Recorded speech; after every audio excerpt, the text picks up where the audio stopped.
ఇప్పుడే జీ5 app download చేయండి. చూడండి మీ ఫేవరెట్ టీవీ షోస్ ఎప్పుడైనా ఎక్కడైనా. దర్శన్, ఏంటమ్మా? శరణ్యకి విడాకుల నోటీస్ పంపించావా? అవునమ్మా, పంపించాను. వాస్తవానికి మా బంధం ఆల్రెడీ తెగిపోయింది. పిచ్చి పట్టినట్టు మాట్లాడద్దు. తన గుణం బంగారం నాన్న. మీరు తీసుకున్న ఏ నిర్ణయాన్ని నేను కాదనలేదు. ఈ విషయంలో మీరెవ్వరూ నా నిర్ణయాన్ని కాదనకూడదు. నేను విడాకుల నోటీస్ మీద సంతకం చేయాలనుకుంటున్నాను. నువ్విప్పుడు సంతకం చేసావంటే నీ జీవితం సర్వనాశనం అయిపోతుందమ్మా. సంతకం చేయకపోతే ఆయన ఊరుకోరమ్మా. సంతకం పెట్టక తప్పదు.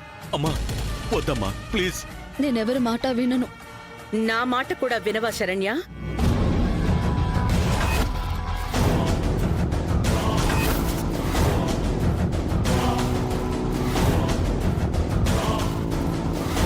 జీ5 యాప్ డౌన్లోడ్ చేసి అన్ని ఎపిసోడ్స్ పూర్తి ఉచితంగా చూడండి.